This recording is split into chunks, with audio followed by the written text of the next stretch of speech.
Hello दोस्तों, कैसे आप सब। उम्मीद करता हूँ खैरियत से होंगे। मैं MM अली आप सभी का Haidari study point YouTube channel पे खैर मकदम करता हूँ। GIC लेक्चरर मेंस के सिलेबस में दक्कन में उर्दू ज़बान का आगाज़ व इर्तिका है। इस हवाले से वली दक्कनी काफ़ी ज़्यादा अहम हो जाते हैं। तो आज की हमारी इस क्लास में वली दक्कनी के बारे में पढ़ेंगे। वली दक्कनी से मुताल्लिक कोई भी सवाल आएगा, आप इन मवाद का इस्तेमाल करके लिख सकते हैं। तो चलिए शुरू करते हैं।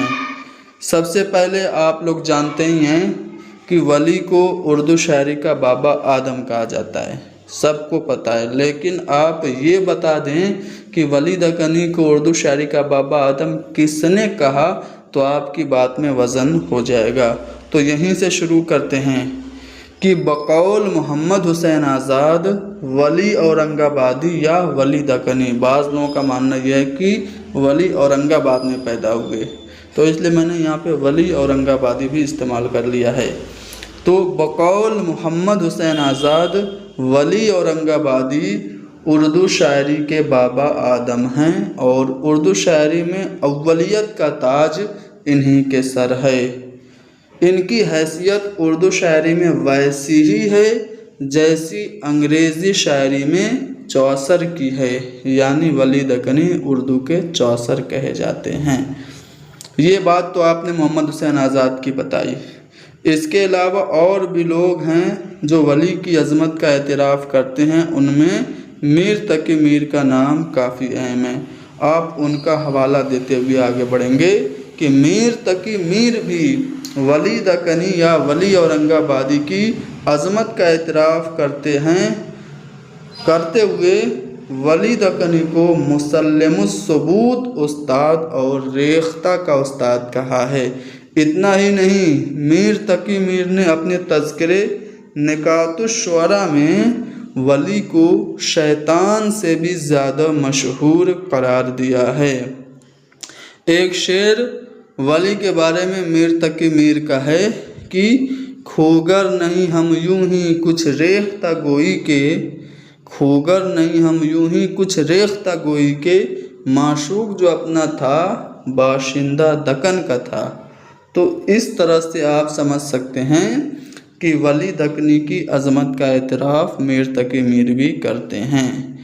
क्यों करते हैं, अब आगे हम देखेंगे। वली ने शायरी में गज़ल की तरफ तवज्जो की। देखिए, दक्कन में ज़्यादातर जो शुअरा थे वो दीगर असनाफ़ सुखन पे तवाज़माई कर रहे थे, लेकिन वली ने खुसूसन गज़ल को चुना। तो वली ने गज़ल की तरफ तवज्जो की और अपनी खुदादाद सलाहियतों से इस सिन्फ़ को बहुत जल्द बामे उरूज तक पहुँचा दिया। वली ने फ़ारसी गज़ल के मज़ामीन और तशबीहात व इस्तिआरात से अपनी गज़ल को आरास्ता किया, जिसकी बदौलत गज़ल में एक नई रिवायत का आगाज़ हुआ। वली दक्कनी का दीवान 1719 ईस्वी में दिल्ली आया।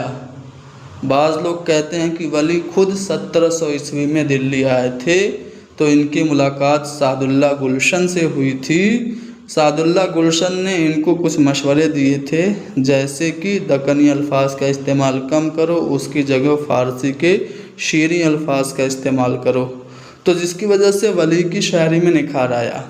तो बहरहाल वली ने अपनी गज़लों में फ़ारसी गज़ल के मज़ामीन, तशबीहात व इस्तिआरात का इस्तेमाल किया, और जब इनका दीवान दिल्ली आया तो दिल्ली के शुअरा ने इनके दीवान को बहुत पसंद किया।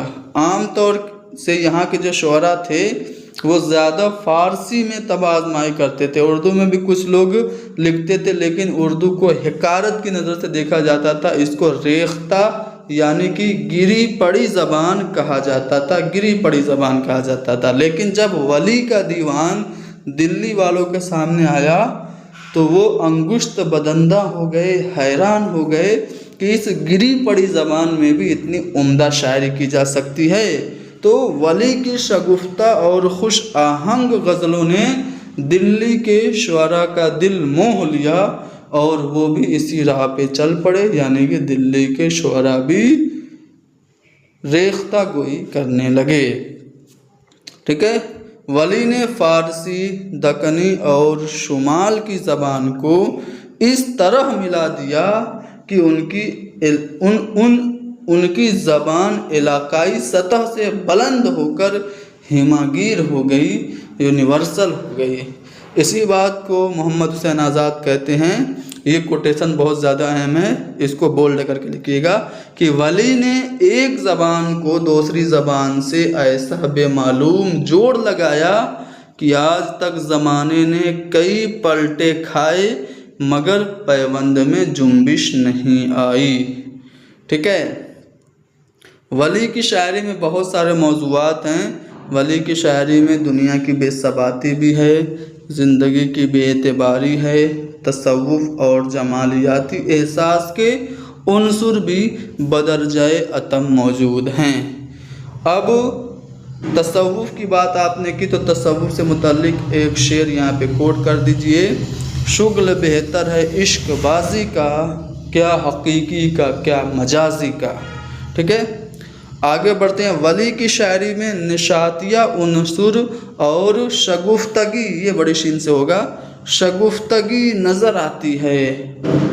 ڈاکٹر سید عبداللہ نے ولی کی اسی خصوصیت پر روشنی ڈالتے ہوئے لکھا ہے۔ اب یہاں پہ ایک اور کوٹیشن آپ دے دیں گے سید عبداللہ کا کہ ان کا سارا کلام، یہ کون لکھ رہا ہے؟ سید عبداللہ لکھ رہے ہیں کس کے بارے میں؟ ولی دکنی کے بارے میں، کہ ولی کا سارا کلام پڑھ کر غم کی کیفیت پیدا ہونے کے بجائے طبیعت پر شگفتگی طاری ہو جاتی ہے اور عاشقانہ اشعار میں جذب و سرور کی ایک کیفیت شروع سے نمایاں ہوتی ہے۔ تو یہاں پہ بس اتنا آپ یاد کر لیں گے تو یہ کوٹیشن آپ کے لیے کافی اہم ہوگا، ایگزامنر کافی آپ سے متاثر ہو جائے گا۔ آپ اتنا لکھ دیں کہ ان کا سارا کلام پڑھ کر غم کی کیفیت پیدا ہونے کے بجائے طبیعت پر شگفتگی طاری ہو جاتی ہے۔ یہ بیان ولی کے بارے میں سید عبداللہ نے دیا۔ ٹھیک ہے، آگے بڑھتے ہیں۔ ولی نے اردو غزل میں داخلی جذبات و احساسات اور واردات قلبیہ کے اظہار کا ذریعہ بنا کر اس صنف کو ایک ایسی صنف کر دیا کہ اس میں زندگی کے ہر رنگ کو بیان کرنے کی صلاحیت ہو گئی۔ ولی نے اردو غزل میں داخلی جذبات اور خارجی جذبات دونوں استعمال کیے۔ اب یہاں پہ آپ دیکھ سکتے ہیں کچھ اشعار ہیں نمونے کے طور پہ کہ مفلسی سب بہار کھوتی ہے، مرد کا اعتبار کھوتی ہے۔ اب یہاں پہ دیکھیے خارجیت کی مثال، خوب رو خوب کام کرتے ہیں، یک نگہ میں غلام کرتے ہیں۔ ٹھیک ہے، اور بھی دو چار اشعار آپ کوٹ کر کے سوال کو ختم کر سکتے ہیں۔ دیکھیے، وقت کی تنگی ہوگی، سوال آپ کے نہیں چھوٹنے چاہیے، اس لیے جذبات میں بہہ کے بہت زیادہ لکھنے کی ضرورت نہیں ہے، جتنا پوچھے ٹو دی پوائنٹ اتنا لکھیے گا۔ آیا ہے ہر طرف عالم میں حسن بے حجاب اس کا، بغیر از دیدہ حیران نہیں جگ میں نقاب اس کا۔ آگے، دل کو گر مرتبہ ہو درپن کا، مفت ہے دیکھنا سریجن کا۔ یہ شعر بھی آپ بیچ میں جہاں چاہیں آپ کوٹ کر سکتے ہیں، ورنہ آخر میں نمونہ کلام کے طور پہ بھی دے سکتے ہیں۔ جب میری خبر لینے وہ صیاد نہ آیا، یہاں پہ دیکھیے مس پرنٹ ہے، جب میری خبر لینے وہ صیاد نہ آیا، شاید کہ میرا حال اسے یاد نہ آیا۔ تو اس طرح سے مختصراً ہم نے 250 الفاظ میں ولی دکنی کے بارے میں ایک سوال حل کرا دیا۔ اب آپ سے کوشچن پوچھے ولی دکنی کی شاعرانہ عظمت بیان کیجیے، یہی لکھنا ہے۔ ولی کی غزل گوئی سے متعلق سوال پوچھے، یہی لکھنا ہے۔ ٹھیک ہے، اردو غزل میں ولی کے مقام و مرتبہ کو متعین کیجیے، اگر یہ سوال پوچھے تو جواب آپ کا یہی ہوگا۔